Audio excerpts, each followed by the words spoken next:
My Pokemon card selling business is going to be changing, and in some ways significantly for the worse, but in some ways for the better. In this video, I'm going to break down those different ways that the business will be changing and what the next 6 months kind of looks like for me and my business. So some of you guys may know, for the last 2 years, I have had a consignment space up at a local comic book shop that has done really well, and I've tracked the progress of it throughout the last couple years. Every single month, you guys have been able to kind of watch it grow, and I've been able to watch it grow.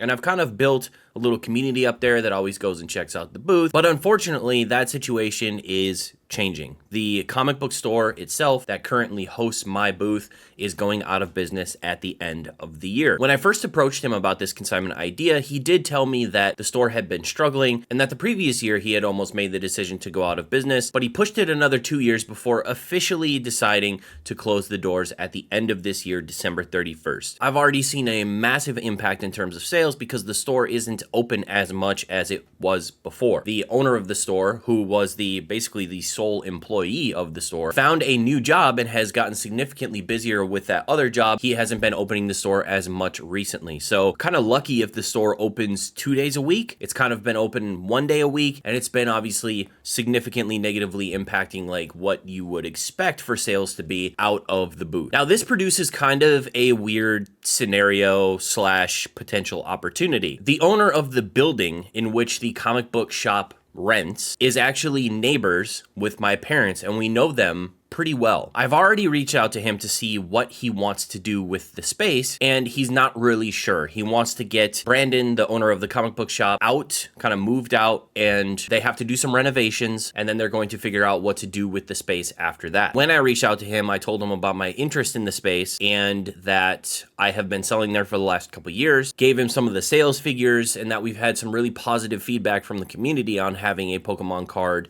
space up there. Now, he is a guy who actually really likes like outdoor sports and stuff, so he has voiced wanting to turn that building into almost like an REI. He owns that space and he owns a space next to it, renovate the inside of the building to make it one big kind of outdoor sports store. I don't know if that's something he wants to do literally next year, or if he wants to put something there in the meantime and plan the whole thing out and then figure it out later on. But I believe that I'm top of the list of people to reach out to for potential opportunity in this space. Now, I know everyone in the Pokemon business space, everyone that I know, and even store owners, their eyes probably rolled into the back of their head and they're like, why the hell would you want to open a space? Now, I feel like I have a semi-unique opportunity here. The fact that I have 2 years of selling there, I already have word of mouth. I already have an audience that shows up every single week regularly to see if I've restocked it, to buy more cards, to buy packs, all sorts of stuff. I already have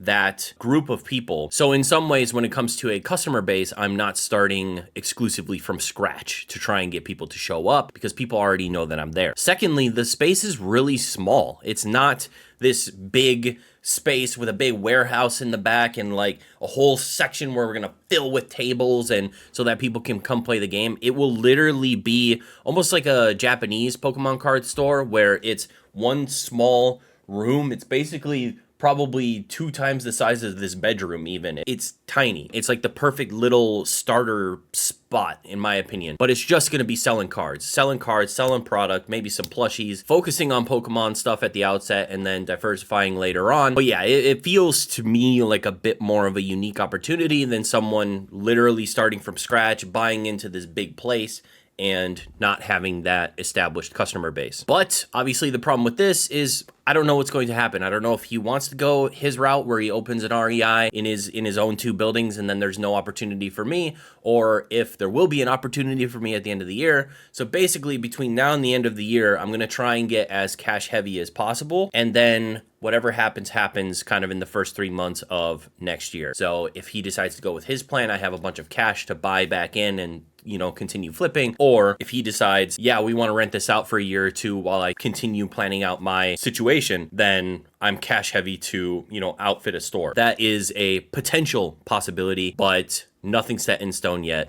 It would be really fun to be able to pull that off. But for now, we are just kind of in limbo when it comes to that particular situation. So let's talk about the positives. I mean, the first positive is that nothing from my eBay really changes. Nothing from the normal flipping that I do, buying raw cards from Japan, getting them in, grading them, flipping them on eBay. None of that's going to change because I do all that, in-house. I do all that out of my second bedroom here. So none of that's going to change, which is great. None of the store stuff impacts my personal business, the stuff that I do at home. The store was just kind of extra with a lot of like the raw cards and stuff that I didn't want to sell on eBay. But where do those raw cards that I don't want to sell on eBay go now? They're just going to sit, right? Well, thankfully, I have a friend who is starting up on eBay Live and has done a few really successful live streams so far over on eBay Live. PokeChef954. You guys should check him out. He goes live every Saturday at 11 p.m. And I have actually kind of pseudo partnered with him to help source cards for his live stream. So I'm sourcing a bunch of cards in from Japan. We're grading the stuff that should be graded at CGC and PSA and Beckett. And then a lot of the misses are going to go to him to sell on his live streams on eBay Live. So thankfully, as one door kind of closes, another door has opened with a great guy. PokeChef is awesome. We're good friends at this point. He's local to the area. So if you guys are local to kind of the Wake Forest area and you followed me and my adventure with the store, PokeChef is local to the area as well, and he's starting up his business on eBay Live. So definitely go check him out Saturday nights at 11 p.m. So where my business has felt kind of boring and stagnant for the last few months because I'm basically doing the same thing over and over again. I'm buying the same cards, I'm grading them, I'm flipping them, I'm making money, I'm doing all that stuff. Now it's kind of fun because I have a different reason to source, and I'm sourcing different stuff than I would normally. I'm sourcing a lot of cards that I wouldn't normally buy because more like the general public type people who go on these live streams are buying different cards that I would normally target. So I get to learn a little bit more about the live streaming space. It's challenging me in a different way, and I'm using that experience to help source for PokeChef and also source for my eBay and wrap it all kind of into one. The other thing that I've done kind of a small first experience on is trying to increase my liquidity. So I tend to source a lot of things that sit for a little while. If you've watched my top 5 flips videos, sometimes I have cards sit for 7 months, 13 months before they actually sell on my eBay. Price needs to be adjusted multiple times. Some of these cards wrap up a lot of those funds for a long time, and then I'm not making any more money off that money until those cards sell. So